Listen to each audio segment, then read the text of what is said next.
تساوي هيك هاي. بنفخ نفخ والله.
شوف هيك واصلك صوت.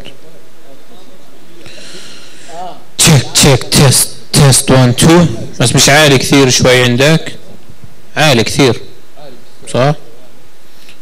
وط ال لا ليه؟ تشيك تشيك تيست تيست 1 2 تمام. بس منيح الصوت عندك اكيد. ممتاز كصوت.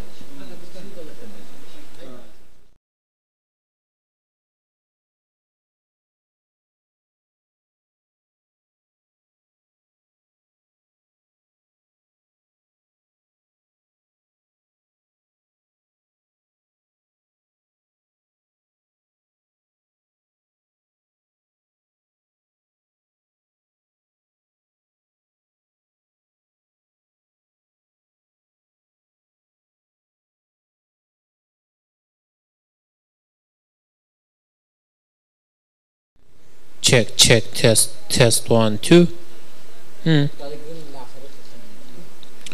تشيك تشيك تيست تيست 1 2. شوف ايش صوت. تشيك تشيك تيست تيست 1 2 ما يطالع عندك على الشاشة الليفل. طارق اعطيني من العفاريت الخنين. بس هنا كلام. خذ التليفون احكي. عالي شوي، عالي شوي واطي. هيك هيك كيف الصوت اوطي؟ هيك كمان ممتاز.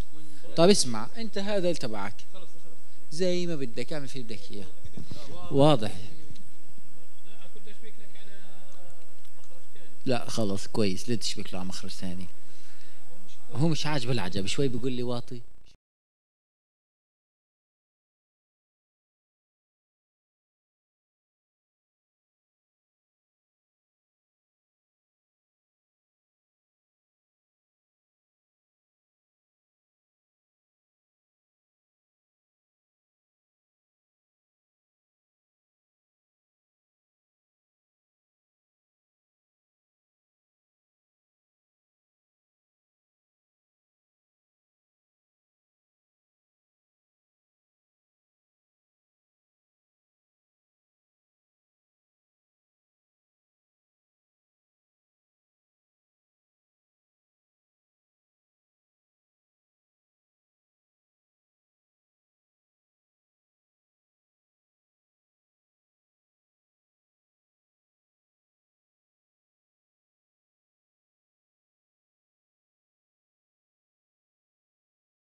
So I think there's a lot of different levels of technical and journalistic journalists here who have done a lot of video or haven't. So I'm going to cover a lot of stuff, and I want you guys, if you have any questions along the way, if want to know more about a certain thing, just let's do that. I want to keep it super informal, so if you guys have questions, just let me know. So I think so I'm Jordan. My name is Jordan. I'm from New York City. I've lived in Los Angeles and worked all over the place doing stuff for Discovery Channel and Animal Planet and a bunch of cable documentaries. And then over the years, I've done a lot of stuff for the New York Times and CNN, just doing a little bit of everything. So I think the difference, I may not be the best camera person or best audio person or best producer or writer or journalist, but I do all of it from start to finish. So I'm able to, and I think with budgets getting lower and you guys being expected to do way more, I think it's really good to know how to do a little bit of everything and be able to do whatever you need to in the field. So basically, this is going to be essential tips. So again, if you guys have any questions. So I think the main thing is figuring out what your story is, right? So all of us have a specific topic we're looking into and figuring out, doing all of our research and figuring out everything we need to know for our particular story, whatever that might be. And I think it seems simple, but I feel like we always forget that stories are the same everywhere. So whether it's a Hollywood movie or a documentary or a short video, they're the same thing, same idea. So you have the beginning, middle, and end. I'm just going to do a quick little graph because I kind of feel like it's good to do. So basically, every story has your beginning, and then there's some sort of your main subject or whatever your subject matter is, and they're on their hero's journey or whatever it is. They come into some sort of conflict. They have issues. They have to resolve that conflict or learn something or whatever and come back up, and there's some sort of resolution. We learn something at the end. So any good story has those basics, no matter what it is. It's from the beginning of time, right? So for whatever our story is, we have to figure out what those are and how we can produce it and shoot it and get good audio for it, right? So it just depends on, well, actually, let me ask you this. Are there any specific challenges or other things that you guys have had in the field that, I mean, welcome to throw it out there. So I'm curious if there is any like specific things that you guys have run into, especially working in, this in different regions.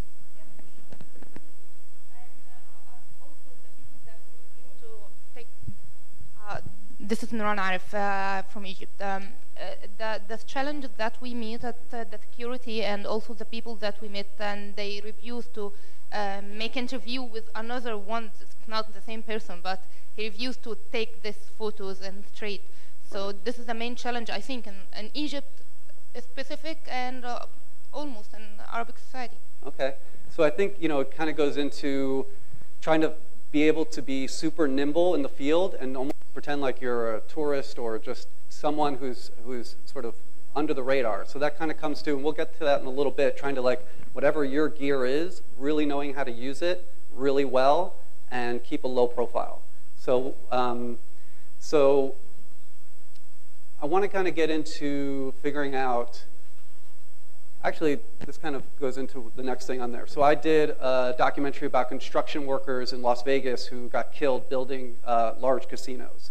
And even in Nevada, in America, they wanted nothing to do with me, and it was really sketchy. You're dealing with huge unions, you're dealing with massive corporations, you're dealing with local governments who just don't want you there at all.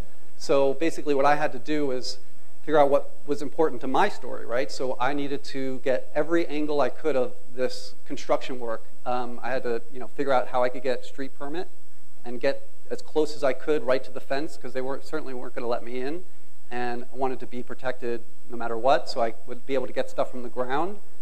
But the other thing is, and this is depending on what your situation is, I was able to figure out with my resources, with my camera equipment, how I could get really amazing shots of these buildings. So basically I would go onto Google, do Google Maps, try to figure out which hotels I could get great shots of across the street. So I'd rent a hotel, on the 20th floor on the east side, facing out and getting really beautiful shots, looking down and figuring out what kind of lenses I would need and that kind of thing. So basically, no matter what your story is, you need a wide, and this kind of goes back to the Hollywood movie thing, right? So every sets of shots, you want you guys to kind of think of threes, right? So you have your wide shot, your medium shot, and your close-up shot. It seems, again, super simple, but when you're out in the field, you just keep these things in mind. What is your wide shot? What makes sense for your story? Your medium following the action or whatever your subject is, and then your close-up. So the close-up, for me, this goes into some documentary filmmaking, really being aware of what your story is, right? So if you're following a, someone even at their place of work, you're kind of looking for specific details that really tell stories. So you don't have to say it, because a lot of the stuff we can do could be shown and not said, and then leaves more room for you to actually say other things, right? So you're not showing and telling, because a lot of journalists fall into that. We say our narration or whatever it is, and then we show it. So it's kind of redundant. But if you can show it, so find like put a few examples on there, but like a ring on someone's finger, you can say that they're married, right? You can see it right there. You get a nice close-up of it. If someone's tapping their foot nervously, if you're in an interview with someone who's got something to hide, you're kind of looking for that every time you're shooting. And again, it kind of comes back to like really figuring out, being comfortable with your gear and being able to use it so you're not only thinking about the technical side, you're thinking sort of two ways at once. What's happening and what do I need to shoot? Let's see.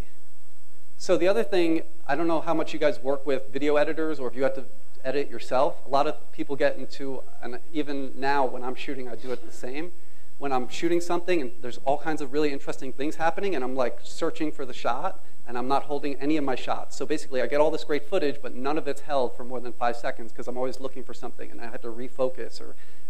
So we all fall into that trap. So I want you, when you're out there and filming, to be really, take a deep breath and hold your shot. Even if it's not the perfect shot, hold it. If it's in focus, let the action resolve itself a little bit, and then look for your next shot, focus up, and then hold that shot. So if you can hold it for 10, 20 seconds, even count in your head sometimes, your editors will love you, you'll be happier in your edit.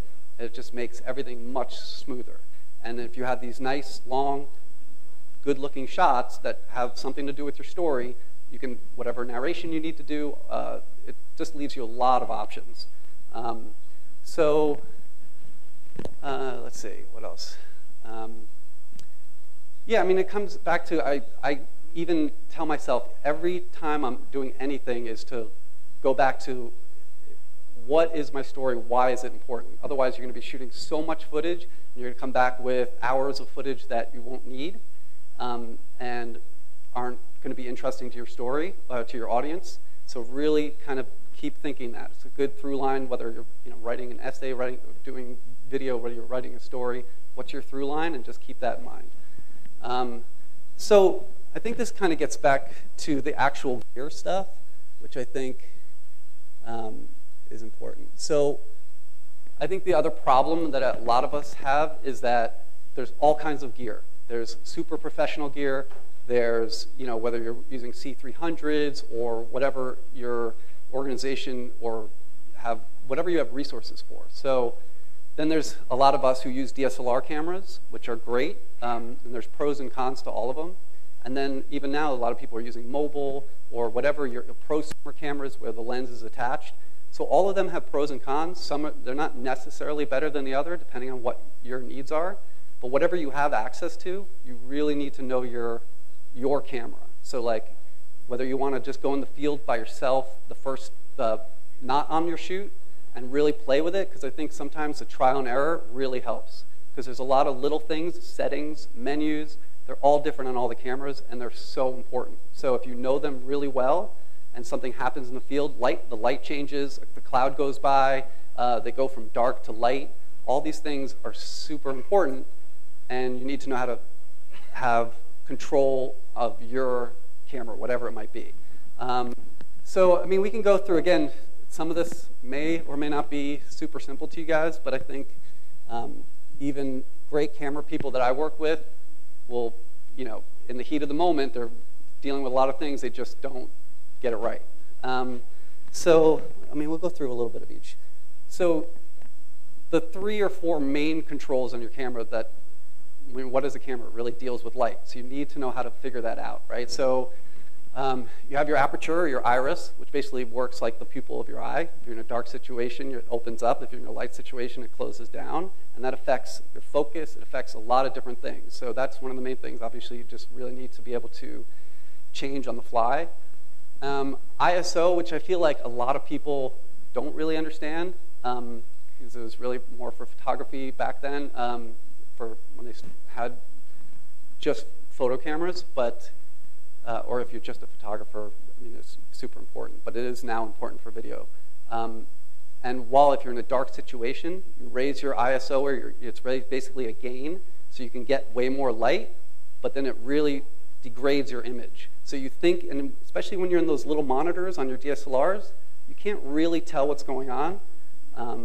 So sometimes you think it looks beautiful in there, but then when you get into edit and you look at it much bigger, it's way grainy, and you're just like, oh, I can't use this. So really understanding that, trying to, when possible, try to, just the easy rule of thumb is to keep your ISO low, if you can. And your shutter speed, again, this affects your light as well. I think just a good rule of thumb, I won't go into it because I think it's going to get technical and boring, but basically double what your frame rate is, typically. There's a lot of reasons why you might want to change it, but if you're shooting 24 frames a second, basically want to 1/50th. If you're shooting slow-mo, it kind of changes. There's some other issues. So this is some stuff we can go if you guys have questions, but this is where it gets a little more advanced. But like if you're in a place with a lot of fluorescent lights, or you're shooting slow motion, there tends to be that rolling, or you're shooting a computer screen, there's that rolling shutter. Again, all these things are like super distracting when you get back to your edit and you really want to use this great shot, but you can't fix that kind of stuff. I mean, there's some apps these days that you can fix it a little bit, but it'll never be perfect. So it's better to get it when you're in the field and really know how to change your shutter to fix rolling shutter, so you don't get those weird light lines going through your images. And again, I say this, I know it's so simple, but like nothing ruins your shot more than being out of focus. Like, and it's, again, those monitors are so little. Little tricks of the trade. I mean, for me, I just use this magnifying glass. It's basically, put it on your viewfinder, basically here. And you can really, ideally you'd have a 5-inch or 7-inch or bigger monitor, but it just helps you really see. Because again, if you're, depending on your situation, if you want like a beautiful interview, and let's say I'm interviewing you, and I have a close-up of you, and everything is out of focus and behind, and it looks great, usually that means that your iris is way open, and there's letting a lot of light in, and that's why you get these, in any movie or anything, that's kind of what they go for. So you separate your subject from your background, and it looks great. However, when your iris is way open, and you got this great interview, especially if you're doing it yourself, and you're asking the question, you're worried about all of your questions. If they move an inch, they move back because they're rocking in their chair or they're looking around, their eyes go out of focus. So it's one of those things where you really have to be careful, because if the eyes aren't in focus, it looks out of focus. So like sometimes I'll get a great interview and they move 1 inch and their nose is in focus, but their eyes are out, and it just looks weird.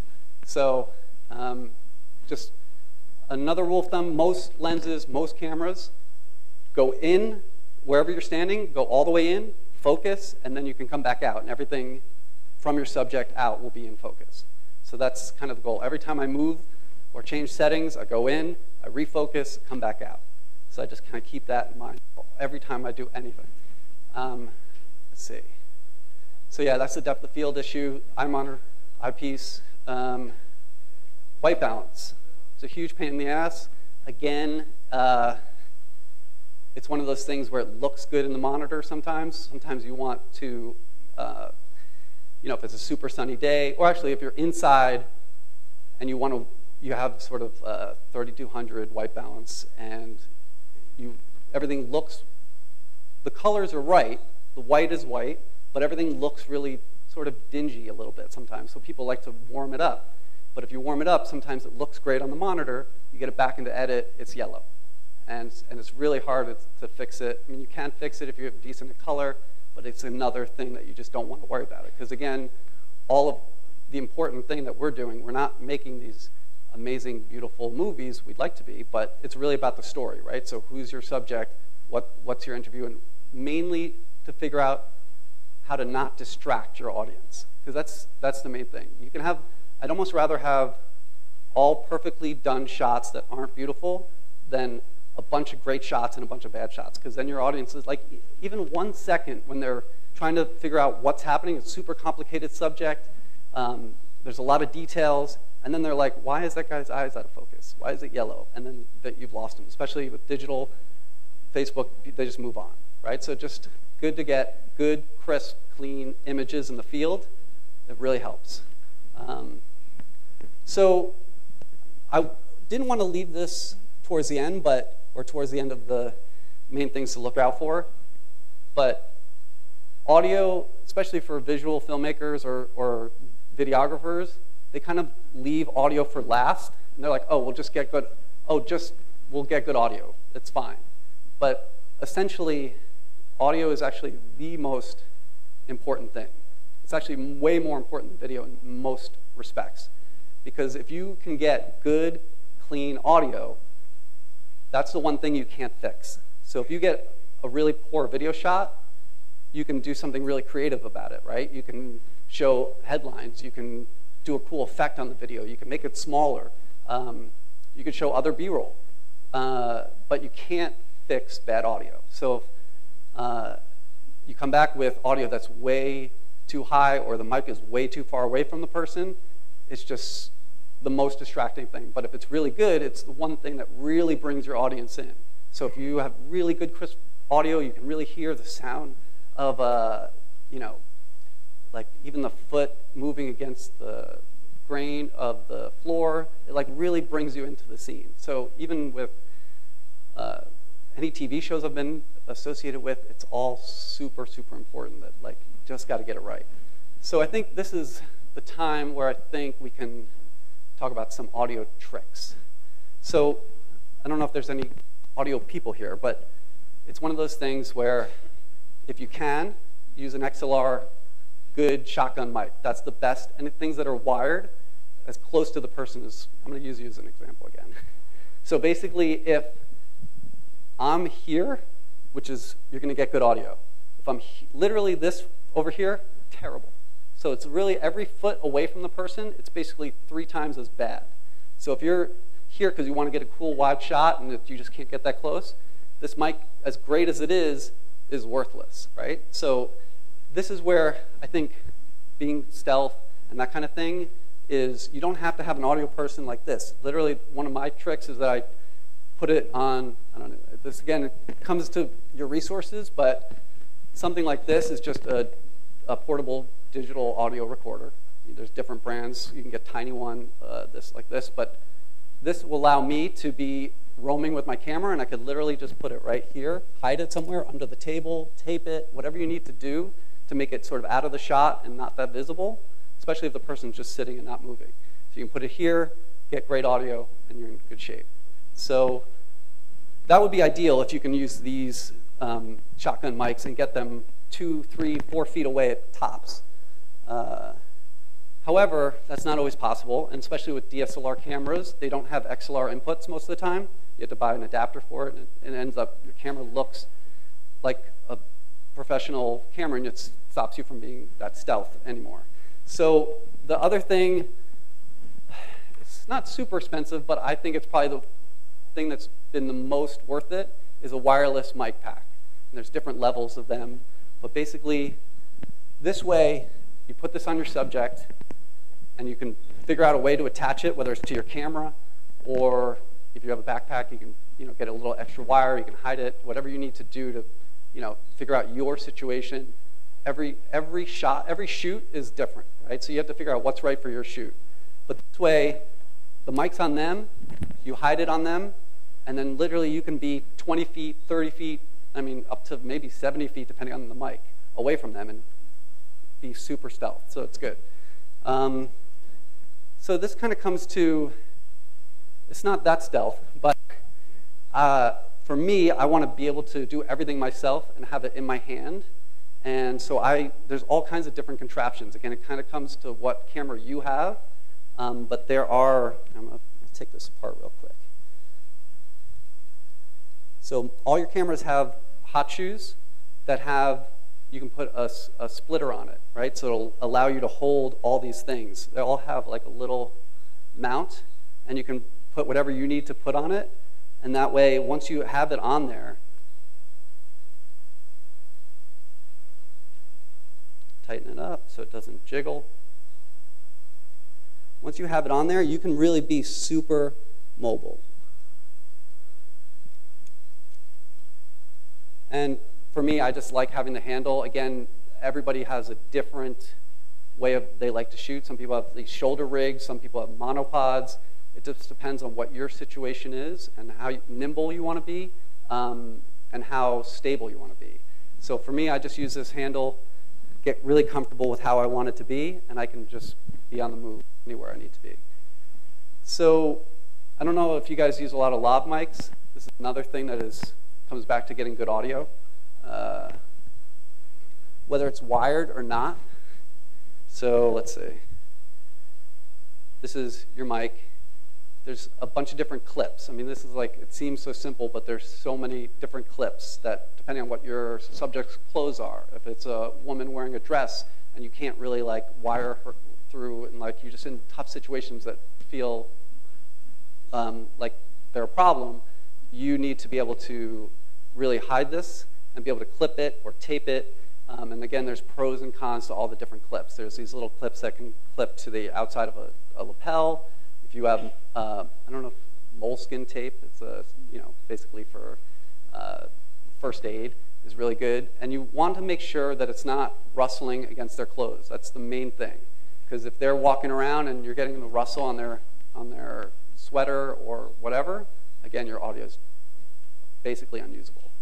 So it's just about getting good and practicing how to do that and get solid, good audio.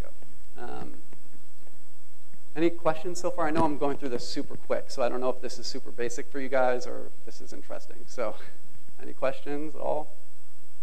No? All right, good. All right, so let's move on.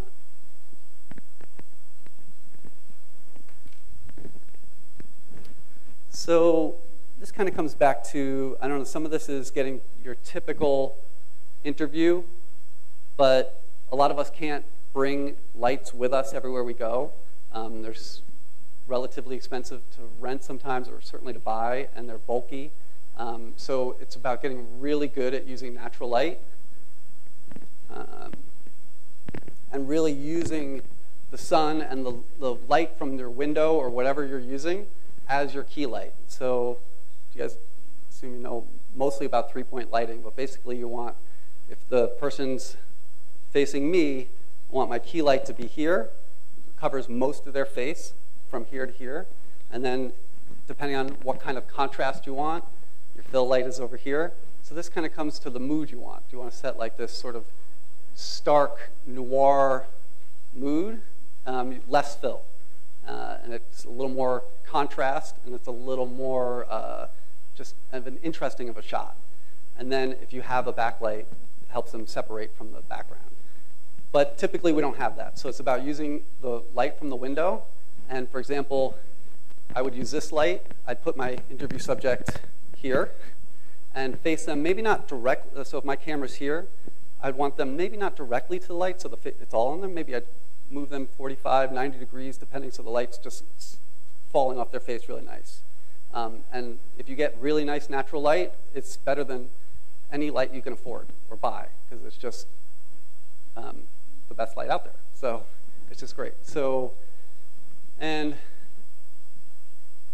I guess some people get annoyed when it's cloudy for their shoot, but actually that's okay. I don't know how much you know about diffusion, but when you have a big light and it's super bright, you get this great bright shot, but it's like super hard light on their face. And again, it's kind of distracting and it doesn't look that great.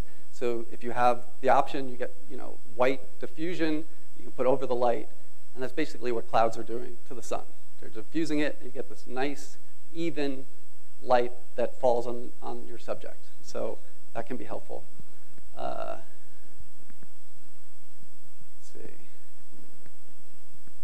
LED lights, if you can afford them, or can rent them, or have access to them, are great because they usually can go from cool to warm. And if you place them right, they can have the same color temperature as the sun, and it helps match it, and you have less issues with color balance and just better images. So this, I guess we can go into some of this.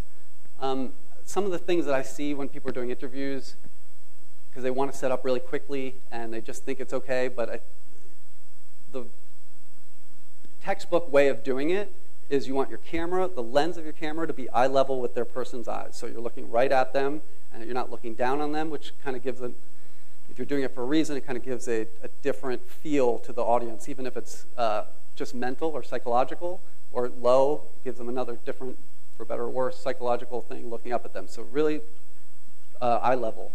And this is one of the things where you have to get to know your equipment, but it's one of those things where if you set up really quickly, you want to drop the legs of your tripod from the bottom first, right? So sometimes when you're way up here and you drop them from the top because it feels easier, during your interview, you're reaching down here to change your shot, right? So it's just another simple thing. Bottom first, mid-level second, top first. That way, during your interview, you can change it really quickly, especially if you're by yourself and you got a big camera, or you basically look like you're sort of struggling in front of your subject while a lot of people are waiting for you. So it's a lot of these little things, getting to know your tripod, getting to know your camera, your lens, your microphone, how it works for you. And there's only one way to do it, is to get out there and try it. So when I get access to a new camera or new microphone equipment, I go out and I test it in any situation I can, because it's always the one thing I forgot to check or didn't know how to do is what happens in the field that you need to know how to do. So yeah, it's just about trial and error and getting to know how to use your mics and camera. So let's see what else.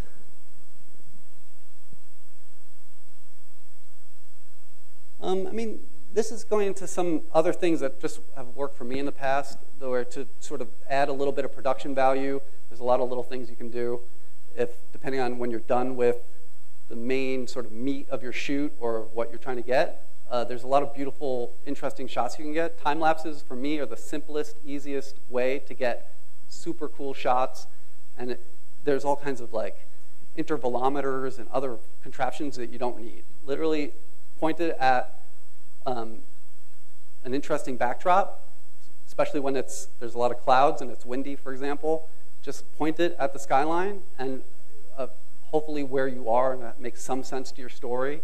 And just let it run for 10 minutes. That's all you need sometimes to get a nice time lapse. You bring it into edit, you speed it up 1,000%, whatever you can, and it looks really nice. And you can use it for transitions. You can use it again for narration over your story. So it's just kind of a good, fun thing to do. This kind of goes back to what I was saying before. There's a lot of times where, especially if you're by yourself and you're shooting and you're worried about the thing that your subject, and there's a few other things going on. When I'm shooting, you're here and you're not really focused on other interesting things that are happening.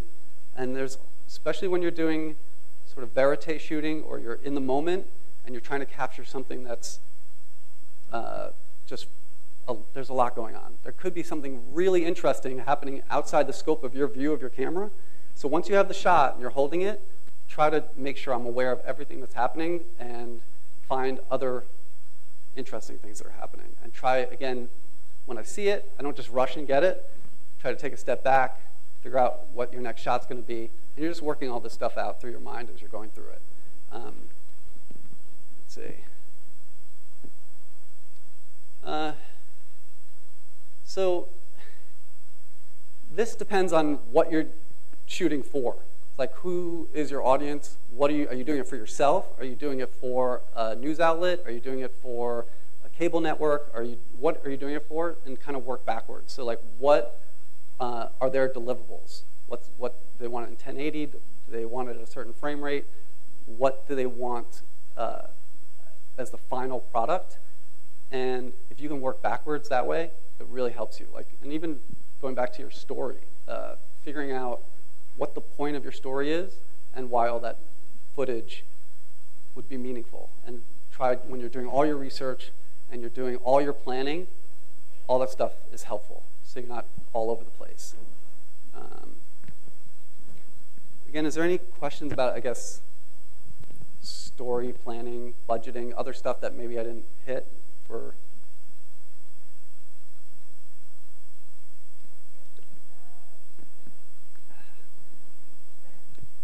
What?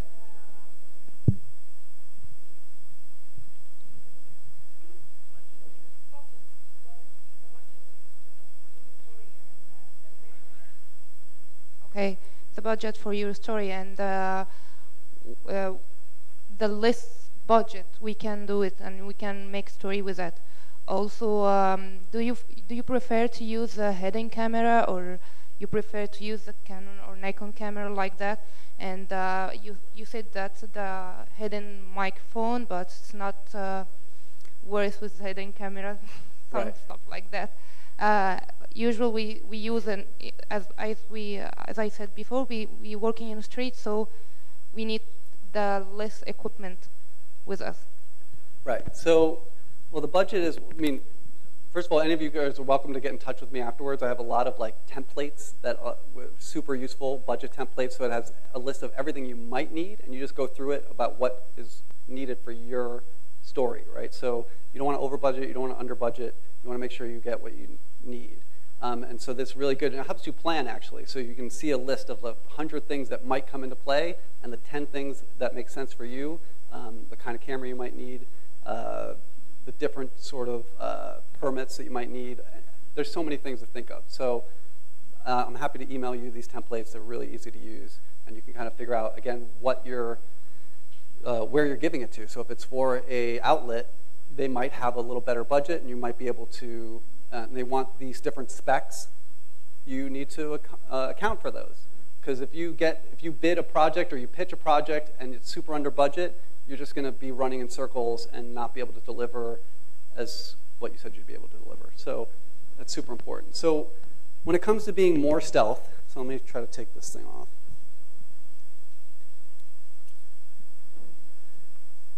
The way that I would do it, depending on the situation, is I take everything off. This is bare bones. I probably wouldn't even use a tripod. Again, when you don't use a tripod, the issue is steadiness. So the best, you got to practice it. I mean, basically with your camera, how you want to hold it, how it's comfortable to use, so you can be steady. Because if you're like this and you're trying to get stuff, like, it's just not going to be ideal. So down to the bare basics, your camera, maybe even a smaller lens in this. And then I would probably have a backpack on, and this is where it gets, you kind of have to become, I don't know if you have MacGyver here, but you got to really figure out how it would work best for you. So I would use my backpack, I'd have it on me, and I'd have all the audio equipment in my backpack, usually a wireless microphone, and the receiver would be on their back, and then that's it. You get really crisp audio. It's right hidden, usually, again, this is one of those things where it makes it easier just before you even put the mic pack on, put it down, whatever their sweater or shirt. Go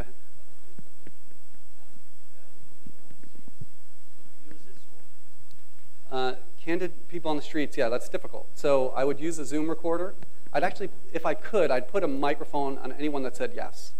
If they said yes and they have 5 minutes, I'd put this mic on them, no matter what. If you don't have this option to just put... So the only other option is to get good audio. So I would use something like this, which does still feel, if it's not attached to all this stuff. So I'd probably take this off and put this right on my camera here. And if this is your only option, you could put a Zoom recorder on them.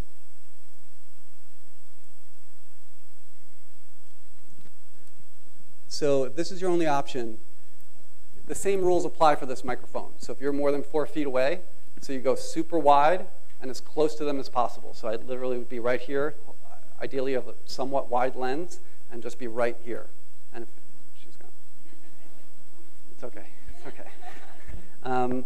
So that's the easiest, best way to do it, to be 4 feet or less and as wide as possible. So you don't want them right in your camera, but as far away as makes sense, but as close to them as you can. But I think the other thing I would do if I had a Zoom recorder in my backpack and I wasn't using a wireless, basically I would do what I was mentioning before, is I would put this and this, and I probably wouldn't even have this tripod. For me, it's just easier because it sits there. Otherwise, it's kind of all over the place. But sometimes I'll even I'll do this. Take this out,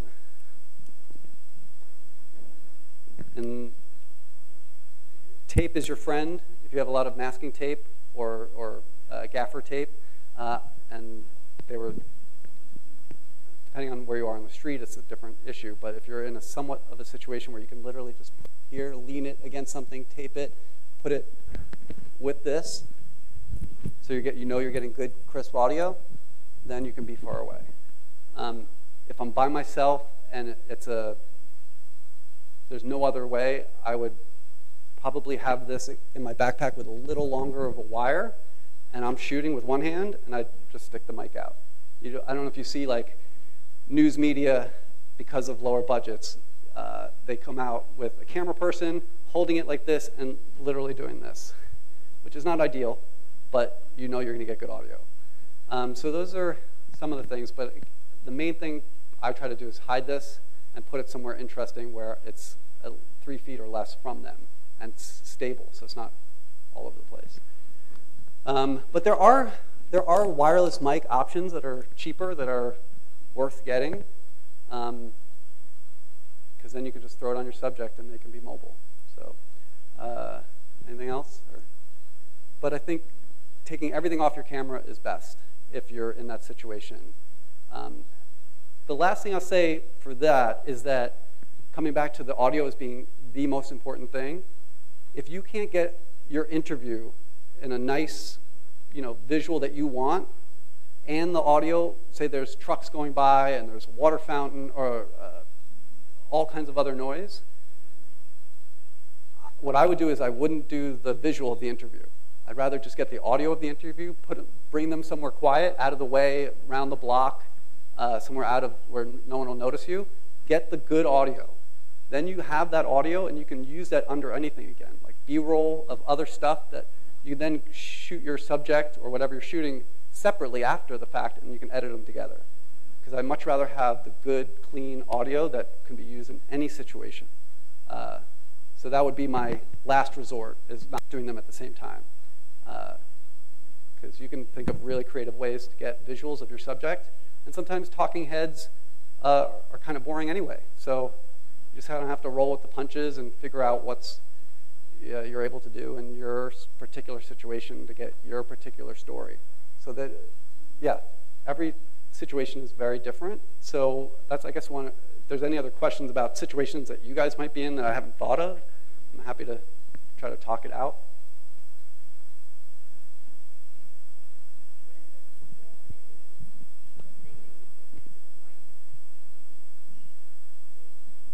Sorry. This thing? No, not this thing. The other thing. And you said to connect it to the mic so that the Zoom. Yeah. What is that thing? I lost it. They're all black. Oh, here.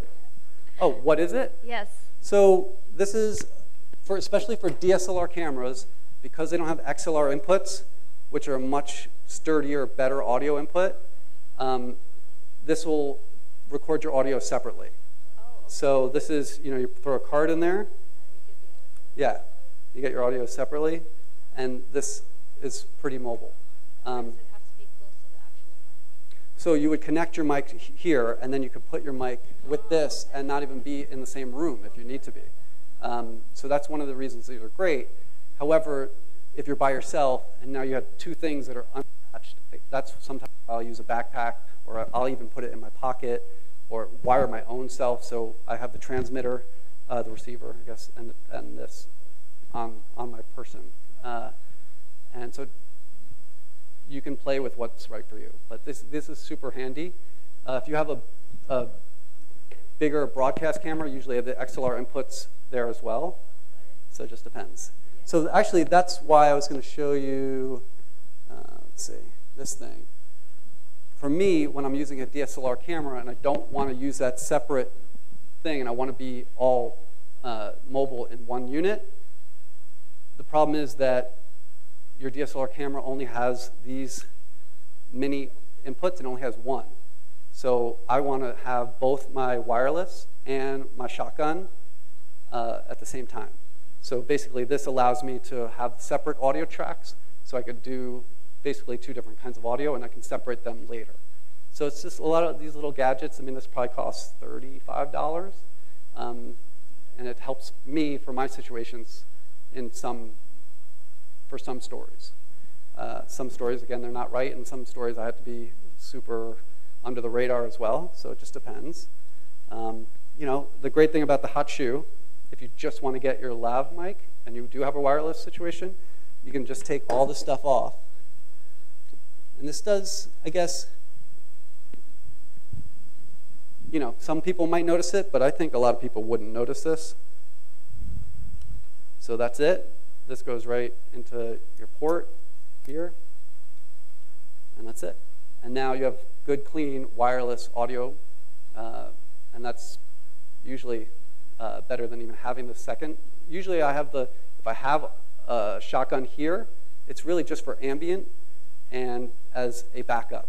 But usually this audio, if I'm more than 4 feet away from you, is almost unusable. So it's just a backup. So this is more important often. Any other questions or thoughts, suggestions? Okay, so the last thing, I don't know if I'm going too quickly or how fast this is going. How are we doing on time? All right, so the last thing is probably also, it's all important. So is your data. So you have these cards at the end of your shoot, and this is it. This card breaks. If you lose it, everything you shot is gone. What I do to be super careful is, ideally even at the shoot, if I can, I'll put this into my computer or on a hard drive right away. So I have it still on my card and on one hard drive. And before I erase this, I put it on a second hard drive. And I keep those hard drives separate. Whether you lose one gets taken from you, fire, I mean, anything.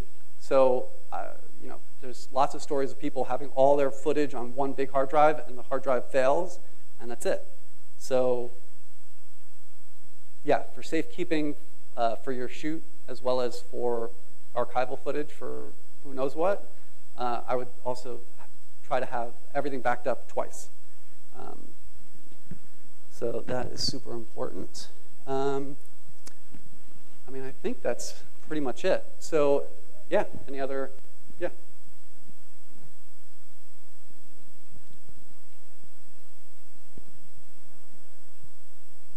Is there any tips for using a hidden camera?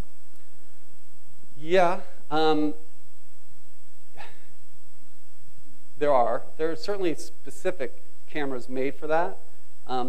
It depends on your situation. Like you could even use a GoPro and put it somewhere up high and just leave the situation, and you can do that. Mobile devices. You can really trick out your mobile phone to actually be really great these days. So sometimes you can put your mobile phone and just lean it against something, and again, but hidden camera on yourself, that's a little bit different because there are very specific like spy shops, and there are camera shops that have hidden cameras, but they're very specific devices that you have to buy or rent, and you can hide them. But once you just need those devices. Once you have them, you're good to go. So the problem is the quality is usually not that great, and you can't really point it where you need to point it. So it's difficult. But I think I would research in your area any kind of like hobby shops, spy shops, that kind of thing has cool options now. But I think also your phone, if you can really just pretend you're filming something else and just use your phone, you can get really good stuff. So, and sometimes you can even hook your audio, your mic into your phone. There's little gadgets that can adapt everything. So it just depends on your situation. Yeah.